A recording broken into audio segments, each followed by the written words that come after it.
मुलुंड येथील कालिदास क्रीडा संकुल या ठिकाणी आम्ही मुलुंडला ईशान्य मुंबईचे माजी खासदार श्री किरीटभाई सोमय्या, माजी खासदार श्री मनोजभाई कोटक, त्याचबरोबर या मुलुंड विधानसभेचे आमदार मिहिरबाई कोटेचा, स्थानिक नगरसेवक प्रकाश गंगाधरेजे, कमिटीचे अध्यक्ष साक्षी दळवीजी, दीपिका घागजी, आम्ही सर्वजण या ठिकाणी उपस्थित आहे। आणि आदरणीय किरीटभाई सोमय्या यांनी या ठिकाणी इतका मोठा भ्रष्टाचार जो कालिदास क्रीडा संकुल या भागामध्ये चालू आहे,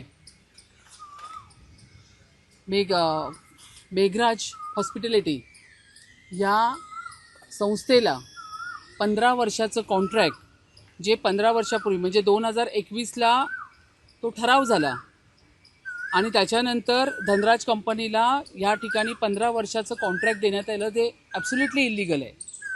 आणि हा ठराव या ठिकाणी तत्कालीन महापौर किशोरी पेडणेकर असताना तो ठराव जो पालिकेने केला होता तो फेटाळून या ठिकाणी त्यांच्या अखत्यारीमध्ये या ठिकाणी धनराज हॉस्पिटॅलिटी ह्यांना करार करण्यात आला।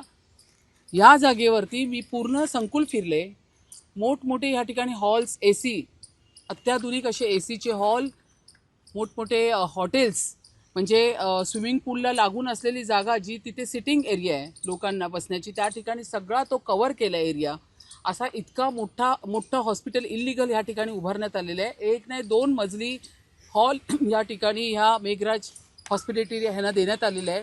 संपूर्ण सामान्य लोकांसाठी असलेली हे जे संकुल आहे या ठिकाणी सर्वसामान्य लोकांना, मग या ठिकाणी लग्नाचा हॉल असेल, रेस्टॉरंट असेल, मोकळे मैदान असेल, तथास्तू हॉल असेल, नाट्यमंदिर असेल, गार्डन आणि इतर खानपान सजावट सेवा पुरवणे, गेट टुगेदर असतील, लग्न, football, lawn tennis, cricket, swimming pool, या सगळ्या गोष्टी सर्वसामान्य जनतेसाठी असताना इतका मोठा घोटाळा तत्कालीन महापौर किशोरी पेडणेकर यांच्या काळात झालेला आहे।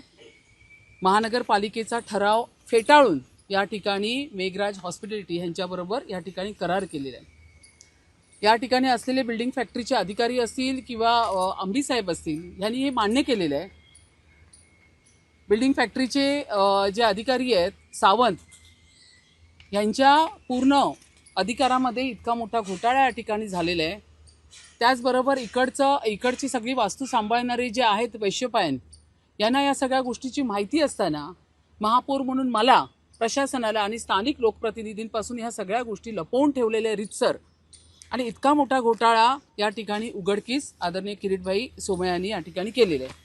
मॅम, संबंधित अधिकाऱ्यांकडून हा जो घोटाळा एकमेकांकडे ढकलला जातोय, तर आता तुमच्याकडून यावर काय ऍक्शन घेतली जाणार आहे? यावर पूर्ण ऍक्शन घेतली जाणार। आत्ताच मी सांगितलं, संबंधित जितके अधिकारी आहे, एक तर पहिल्यांदा ह्या संकुलामध्ये अनधिकृतरित्या हा जो मेघराज हॉस्पिटॅलिटी ह्याचा जो माणूस इथे घुसलाय आणि संपूर्ण स्पोर्ट्स कॉम्प्लेक्सची जागा त्याने एक्वायर करून या ठिकाणी इल्लिगल कन्स्ट्रक्शन्स केले, त्याच्यावर पहिला FIR घ्या।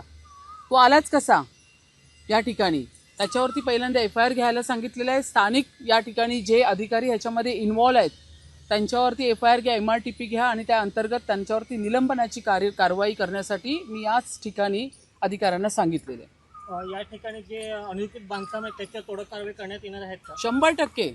मी तर इतकं सांगितलंय की मी गेल्याबरोबर इथे वॉर्डमधून आदेश आला पाहिजे। मी सांगितलेलंच आहे की हे संपूर्ण इलिगल कन्स्ट्रक्शन आहे जे माझ्या पाठी तुम्हाला दिसतंय, हे सगळं तोडण्यात आलं पाहिजे। ह्याचे मी आदेश आत्ताच याच ठिकाणी संबंधित अधिकाऱ्यांना दिलेले आहेत। मी पाहायला गेलं की मुंबईमध्ये 10% पाणी कपात आहे, कसं पाहता आणि काय आव्हान करायला आपण?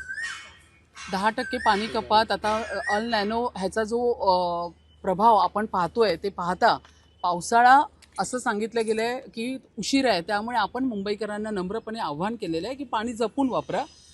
आपण पाणी जपून वापरलं, कारण येणाऱ्या काळामध्ये आपल्याला पाण्यासाठी प्रॉब्लेम क्रिएट व्हायला नको, म्हणून हे होऊ नये म्हणून यासाठी आपण 10% कपात केलेली।